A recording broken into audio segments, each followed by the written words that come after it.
Hello, everybody. My guest today is Alvaro Larrinaga. He's an experienced founder and with a demonstrated history of working in the health, wellness, and fitness industry. He's skilled in negotiation, business planning, sales, entrepreneurship, and public speaking with strong business development professional background and a bachelor's of BA focused in international business, now building his company called bepretty. All right, Alvaro, are you ready to take us to the top?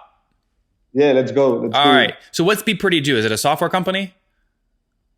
Yeah, well, we are a marketplace for beauty services, but with a huge focus on our software for our beauty salons. Okay. Do you charge fees on one side of the marketplace as a SaaS model or no? Exactly. Yeah, we have the SaaS model where we charge a fixed fee to all of our beauty salons in order for them to use the SaaS. Okay. So beauty salons are who you're kind of monetizing, and how many beauty salons are on the product today? We have 3,500 beauty salons all over Latin America. And they're all paying? They are all paying, exactly. That's great. Tell me about the other side of the marketplace. Who are they connecting with? So they're connected with 90% of our users are women between 20 and 45 years old looking for beauty services. Everything that has to do with beauty. Massage, spa, haircuts, nails, everything that has to do with the So Alvaro, I know this is hard to imagine, but imagine I am a 29-year-old female, Latin American, looking great, want to get my next spa service. Why would I not just go to Google and say, spa in my city? That's a great point. bepretty came to life exactly because of that. The information in Latin America, it's really bad organized. It's not easy to find. It's not up to date. So for a woman, 29 years old, looking great as you do, it would be really hard. It would be really hard to find the useful information for them to book an appointment online or even call their beauty salon if they want to do it over the phone. But that's the main reason we started this company. It's a huge market with really small businesses, but really bad organized. Do the consumers, do I pay as the person looking for those services or just the beauty salons? No, just the beauty salons. Okay. And what do the beauty salons pay on average per month, would you say?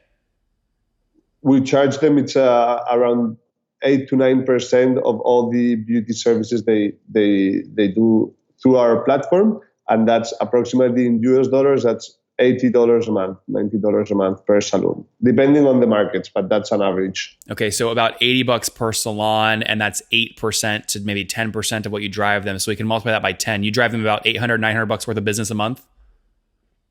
Exactly. That's more or less the number we have today. Very interesting. Is the revenue predictable? Like, I mean, is it really about $80 or $90 every single month, or is it very seasonal? It goes up and down. It's seasonal. It's seasonal on the marketplace side, but it keeps growing month to month. Basically, the summer months are the best months. It's when women tend to do higher or more expensive services, and on the winter months it's a bit harder. That's why our margin sometimes changes, but more or less we tend to be around the 8% margin, more or less. When you say 8% margin, you're talking about $80 a month per salon on average.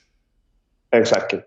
So can I take $80 a month times 3,500 salons? That would mean you're doing about $280,000 a month right now in revenue. Exactly. That's exactly correct. Okay, great. Where were you exactly a year ago in terms of monthly revenue?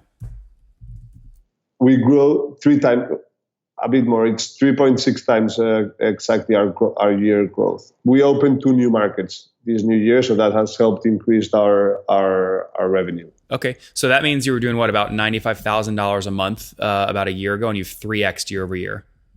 Exactly. That's exactly correct.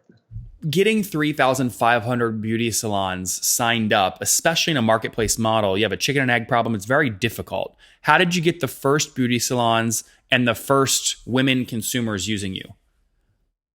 That's a great question. The first thing we did was build a really strong relationship with our first beauty salons. So we started in Chile, and we went to visit the top 200, and we established really close relationship with 30 of them. and we managed to have them use our software and be like our, first VIP clients, where we worked together a lot and we did developments of our software just for them. We really got them engaged, and having those 20 salons really engaged was what really made the difference growing, because we started having their users using our app and receiving feedback, and their users sharing their experience with their friends. And that's the way we started growing and growing. And the first month it was 20. Second month we had 40 venues being really, engaged with our software, and then we kept growing. And today Chile is still our best market, where we have 1,400 salons. How though? Okay, so you get your first 20 signed up because you visit 200 in person and you sign 20 as VIP clients. You build the software specifically for them. You make them feel special. How do you get your first female though using the consumer-facing app to book one of these 20 salons? So it was one of the users of the clients from the. So it was one of the clients from our salons. So basically, we did through them all the first marketing campaigns. We did it to their clients. So we launched emails for them. We did marketing campaigns, but just for their clients. So you convinced those 20 VIP clients to email their past customers and say, use this app. But why would they need to use your app? Why is it better to use your app versus just keep working directly with the salon? That's also a great question, because on our software, we have tools that help them have a better organized business. So we have a CRM where they can see what services they're using. They have also some loyalty programs where they can start like saying, hey, if you come 10 times to our salon, you're going to have free services. And they have also business intelligence. They can start downloading reports on what's happening on their salon on a daily basis, what hours are the most booked, and what days are the most booked, and how pricing wise they can start doing revenue management to maximize their times. And got it. And that's our speech. When did you launch the company? What year? We launched it in 2015. 2015. And have you bootstrapped or raised capital? No, we've raised capital. We've raised over $4 million. Okay, so basically 4 million, yeah. 4 million raised, and that was from Chile investors, or you went to the United States for it? We've raised it all with European investors. Oh, okay. Most of it European, yeah. Very good. And how many people are on the team today? We are 57 in 4 countries. Okay, mostly Chile? Chile was our headquarters. It's still our biggest office, but we are starting to move people north to Mexico. Chile and remote, moving to Mexico. And then talk to me about profitability. Are you guys making money each month, or are you still burning and investing in growth? That's also a good question. It depends on the market. So, for example, Chile, it's a market we are already on a break even. But if we go to Mexico, that we opened 6 months ago, it's still a market that requires huge investment. Well, look at your whole company, though. Yeah, overall. No, on an overall, we are still on negative EBITDA. Okay, and about how much are you burning every month? You're talking like $100,000 a month, $200,000 a month? $100,000 a month. Okay, so that's not the reason I ask, is I want to get a sense of how aggressive. So if you're burning $100,000 a month, but you've raised $4 million, assuming you did that recently, you have some runway, obviously, to get to profitability. Well, right now we are closing what we expect to be our last financing round. Okay. Why are we doing that? Because we still have a couple of more markets we want to expand to, and with that investment, we're hoping to be our last round before break even. So we are talking to right now. We have a couple of term sheets on the table. We are negotiating the terms with potential investors. How much do you think you'll end up raising? Like, we're talking like 10 million or 5 million or 100 million or what? We don't want more than 5 million. And They want to invest 7, we want 5, and I think 5 it's a reasonable number. Yeah, that's good. And can you give me? You don't have to give me the exact number, but how do you if you raise $5 million, what valuation do you hope to raise at? What would be like a very good situation for you?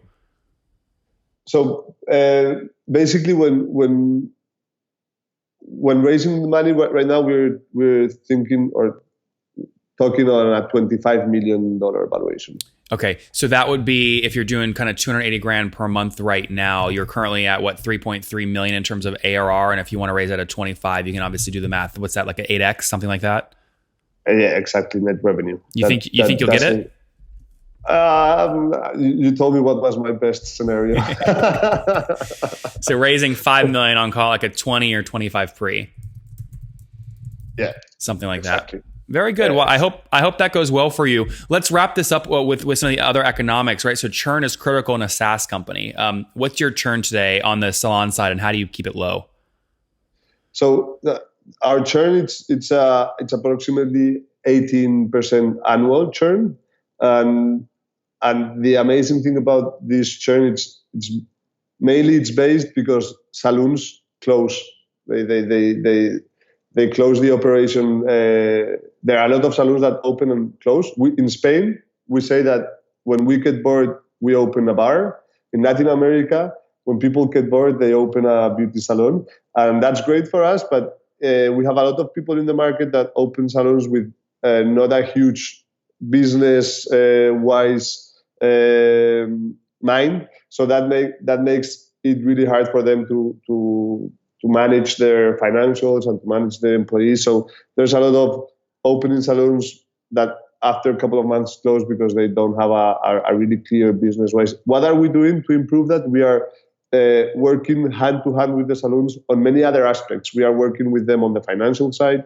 We are helping them with all the tax and monthly accountability. We are helping them with their community management strategy and working a lot with them on how they should be more efficient. So we are starting to become much more than a SaaS, but we're starting to become a partner to the salons where we are getting in all the pains that we know beauty salons have and try to help them.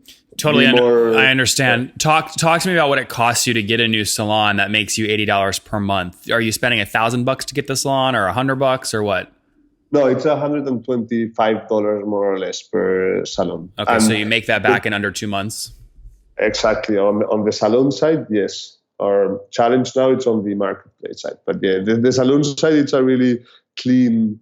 Why do you have a challenge though on the marketplace side? If you sign up a new salon and you convince them to market your app to their past customers, that should be kind of natural viral growth. Yeah, but we don't charge the fee on all of our bookings. So we only charge fees on the clients that we generate. So our challenge there is to have our clients or the clients that we have on our platform repeating, and the cohort it's our main challenge. We are seeing how it's improving, but we'll still need to work a lot on Very that good numbers. All right, Alvaro, let's wrap up with the famous 5. Number 1, what's your favorite business book? That's a huge question. I think I'll go for Sun Tzu, The Art of War. Number 2, is there a CEO you're following or studying right now? Plenty. My favorite one is Richard Branson. Number 3, is there what's your favorite online tool for building your company? We just discovered Monday and it's working amazingly well. But Slack, I have to go with Slack. Number 4, how many hours of sleep do you get every night? I bought this Garmin 6 months ago and it says I was sleeping 6 hours. That's good. And what's your situation? Married, single, kids? I'm single, no kids. Okay, not married, no kids. And how old are you? I'm 31 years old. 31. Last question. What do you wish your 20-year-old self knew? Well, I'll tell him to enjoy everything much more and don't stress so much about things and enjoy the ride. Guys, enjoy the journey. Coming from Alvaro, launched his company in 2015, bepretty, helps over 3,500 salons manage their businesses, started in Chile by visiting 200, signed up 20 of them as VIP clients. Again, now has 3,500 salon customers. They pay about $80 a month, doing $280,000 per month in revenue. That's up 3x year over year. They're doing about $95,000 per month just a year ago. They are burning capital, burning about $100,000 per month. They've raised $4 million, hoping to close another $5 million here in the next couple of months. Team of 57 in Chile and other remote locations, moving aggressively into Mexico. In terms of economics on the customers, 18% annual logo churn. They spend about $125 to get a new paying customer with a 2-month payback period. Alvaro, thank you for taking us to the top. Thank you so much.